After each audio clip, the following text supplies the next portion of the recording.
అప్పుడు కాంగ్రెస్ ఎల్పీని విలీనం చేసుకుంది బీఆర్ఎస్, మేము చేసుకోలేదు. ఇప్పుడు బీఆర్ఎస్లకేంచి 10 మంది వాళ్ళ దాంట్లోకి పోయారు, వాళ్ళు చేసుకున్నారు. మా దగ్గర అప్పుడు ఒక సింగిల్ ఎమ్మెల్యే ఉన్నాడు, ఆయనను కూడా వీళ్ళు ఏం చేయలేకపోయింది బీఆర్ఎస్. ఇప్పుడున్న 8 మంది ఎమ్మెల్యేలు మా దగ్గర మీద ఎవరి మీద అభియోగాలు లేవు కదా, మా వాళ్ళు ఎవరు మాట్లాడతలేరుగా, చేస్తలేరుగా.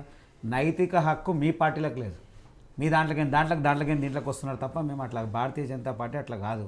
నికార్సైనటువంటి పార్టీ. ఆ రోజు ఒక్కరున్నా, సింగల్గా ఉన్నా, సింహం లెక్క ఉన్న, ఇలా 8 మంది ఉన్నా నిజాయితీగా పనిచేస్తున్నాం తప్ప ప్రజల అభ్యుతికి పనిచేస్తున్నాము, నియోజకవర్గ అభివృద్ధి కోసం పనిచేస్తున్నాం తప్ప ఇంకోటి ఏం లేదు. అయితే ఇక్కడ ఒక విషయము, వాళ్ళ పార్టీలో జరుగుతున్నటువంటి విషయాల్ని అంతర్గతమైనటువంటి విషయం వాళ్ళు సవరించుకోవాల్సినటువంటి అవసరం వాళ్ళకు ఉన్నది. లేదనుకుంటే రేపు జరిగేటువంటి పరిణామాలు ఎవరు ఎట్లుంటారో చెప్పలేము, అన్నీ చూడడమే తప్ప ఇంకేం చేసేటువంటి పరిస్థితులే.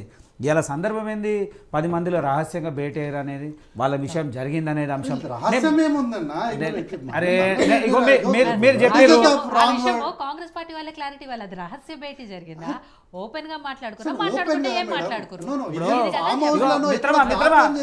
మేము చెప్పినప్పుడు మీరు అన్నారు కదా, మీరు ప్రస్తావించారు వైఎస్ రాజశేఖర రెడ్డి ఆ రోజు అధిష్టానాన్ని కూడా వ్యతిరేకించాడు.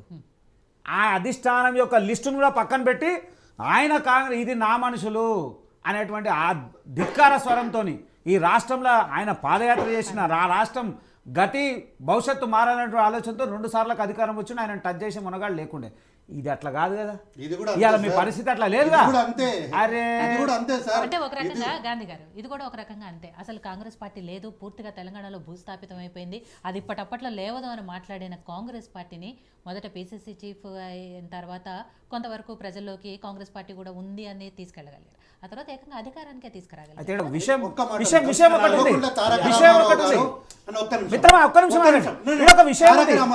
ఆయన బాన్ ఆఫ్ బర్త్ కాంగ్రెస్.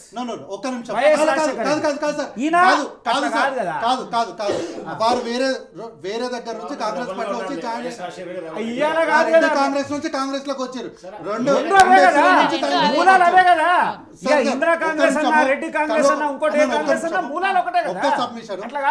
శాసనసభలో కల్వకుంట్ల తారక రామారావు గారు ఒక మాట అన్నారు, అన్న పెళ్లి చేసుకుంటే 9 నెలల పిల్లలు ఉడతారేమో కానీ పార్టీ అధికారంలోకి రాదు అన్నాడు. ఏ పార్టీని అయితే అధికారంలోకి రాదు అని అంత చులకనగా మాట్లాడినారో అదే పార్టీని చెప్పి మరి అధికారంలోకి తీసుకొచ్చిన ఘనత రేవంత్ రెడ్డి గారు. అయితే ఇప్పుడు మీరు ఒక పని చేయండి, వచ్చినటువంటి ఎమ్మెల్యేలు అందరినీ మీరు తీసుకోకండి, అలా రిజైన్ చేసినామనండి. భారతీయ జనతా పార్టీ కాంగ్రెస్ నుంచి వచ్చినటువంటి రాజగోపాల్ రెడ్డి రిజైన్ చేసి వచ్చి మళ్ళా పోటీ చేసిండు. బీఆర్ఎస్ పార్టీ నుంచి వచ్చినప్పుడు ఈటల రాజేందర్ గారు కూడా రిజైన్ చేసి వచ్చారు. మా జైరు మీరు ఇంకొక అవకాశం లేకపోతే వాళ్ళు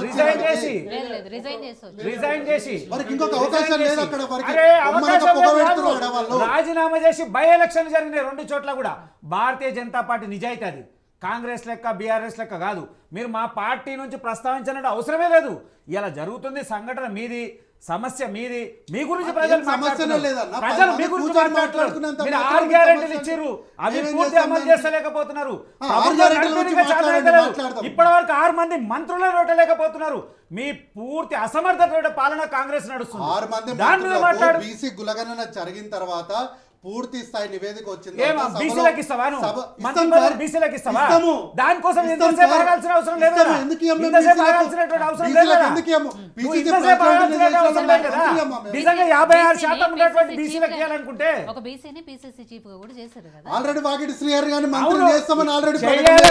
ఇవన్నీ అవసరం లేదు కదా. నువ్వు ఈ రిజర్వేషన్ ఇప్పుడు బీసీ కులగణన దేనికోసం జరుగుతున్నావు, స్థానిక ఎన్నికలు రేపు జరగబోయేటువంటి మంత్రులు ఎందుకు కాపాల్సిన అవసరం ఉంది, ఇంటెలిజెన్స్ వైఫల్యం ఏంది, అనేక సందర్భాల్లో జరుగుతున్నటువంటి దానికి కారణం ఏంది, మీ దగ్గర ఉన్నటువంటి శాఖ పని సరిగా చేయకపోవడము. ముఖ్యమంత్రి ఆయన శాఖ చూసుకుంటాడా, 6 శాఖలను ఆయనే సమన్వయం చేస్తాడా? అంటే ఆ శాఖలన్నీ కూడా నిర్వీర్యమైనటువంటి పరిస్థితులు. 13 నెలలు అవుతుంది, ఇంకా సోయలేదా? ఇంకెప్పుడు చేస్తారు? అరే ఒక మనిషి పని పాలన వ్యవస్థ కదా, పాలన వ్యవస్థ. అరే ఇప్పుడు వాడు అవినీతి చేసినే నీకు అధికారం ఇచ్చారు కదా, వాడు అవినీతి చేసే నీకు అధికారం ఇచ్చారు కదా, పాలన వ్యవస్థ ఎందుకు ఇస్తలేవు? బీఆర్ఎస్ పార్టీ అధికారంలో ఉన్నప్పుడు అత్యంత అవినీతి జరిగింది రెవెన్యూ శాఖలోనే అన్నారు. రెవెన్యూ శాఖలో కదా పొంగులేటి గారికి. ఎంఏయుడి జరిగింది, మీరు మాట్లాడుకుంటూ ఇంకో మాట అన్నారు, రాజాసింగ్ గారు పార్టీ లైన్ కి దాటితే ఉన్నొక్క ఎమ్మెల్యే పార్టీ లైన్ దాటితే ఖచ్చితంగా నోటీస్ ఇచ్చినాం. అది భారతీయ జనతా పార్టీ. మీ లెక్క కాదే, మీ లెక్క కాదు. మీరు మొన్న కొట్టుకున్నారు, మీరు మొన్న కొట్టుకుంటే సవరణ లేదు, ఇష్టం వచ్చినట్టు మాట్లాడతారు లేరు. నువ్వు అన్నట్టు మా సీనియర్ నాయకుల నుంచి కూడా ఇష్టం వచ్చినట్టు మాట్లాడతారు పార్టీ మీద. ఎక్కడ గురించి మాట్లాడుతున్నారు వాళ్ళు, క్రమశిక్షణ చర్యల గురించి. నేను అది మాట్లాడుతున్నా. నేను ఏమంటున్నా, ఈ రోజు వారు ఇంతకుముందు మాట్లాడుతూ ముఖ్యమంత్రి గారు వేరే పార్టీ అన్నందుకు వారు వేరే పార్టీ నుంచి మూలాలు వచ్చి కాంగ్రెస్ పార్టీ జడగొడుతున్నారు. ఎందుకు ఇంటర్లే మేడం? 13 నెలలుగా మేడం 13 నెలలుగా మంత్రిత్వ శాఖలు ఎవరికి వారు ఫ్రీ హ్యాండ్స్ అని పనిచేసుకుంటున్నారు అన్నప్పుడు తక్కిన మంత్రులు ఎందుకు ఇనట్లేదు మేడం? ఏ శాఖకు ఆ శాఖ వాళ్ళు ఫ్రీ హ్యాండ్ లో పని చేసుకుంటున్నారు.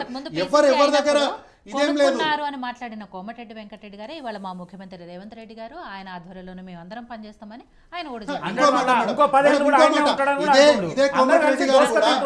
ఇదే కోమటిరెడ్డి గారు శాసనసభలోనే మాటకు ముందు కల్వకుంట్ల తారక రామారావు, హరీష్ రావు గారు ఈ మాట మాట్లాడుతున్నప్పుడు శాసనసభలో చెప్పారు కోమటిరెడ్డి గారు, ఎస్ ఆ రోజు నేను ఏదో కొంత ఆవేశంలో అనేసిన అని నాకు వస్తుంది అనుకున్నా, కానీ నాకు రాకపోయేసరికి కొంత క్షణికావేశంలో నోరు జారి అనేసిన, అందులో నిజం లేదని మరి శాసనసభలోనే చెప్పారు. ఇంకా చెప్పిన తర్వాత కూడా మళ్ళీ అదే పదే చెప్పారా లేదా మేడం? రేవంత్ రెడ్డి గారు ముఖ్యమంత్రి అనేదంటే ఆయన ముఖ్యమంత్రి ఉన్నంత వరకు టీఆర్ఎస్ పార్టీ రూపాయలు చెల్లవు. భట్టి గారు వ్యతిరేకం చేసిర్రు, ఎక్కడ సార్? వ్యతిరేకం చేసి ఎక్కడ సార్? దామోదర్ రాజనరసింహ గారు వ్యతిరేకం ఎక్కడ? ఒక్క సందర్భం చెప్పండి. కోమటిరెడ్డి వెంకటరెడ్డి గారు బ్రదర్స్ వ్యతిరేకం చేసిర్రు.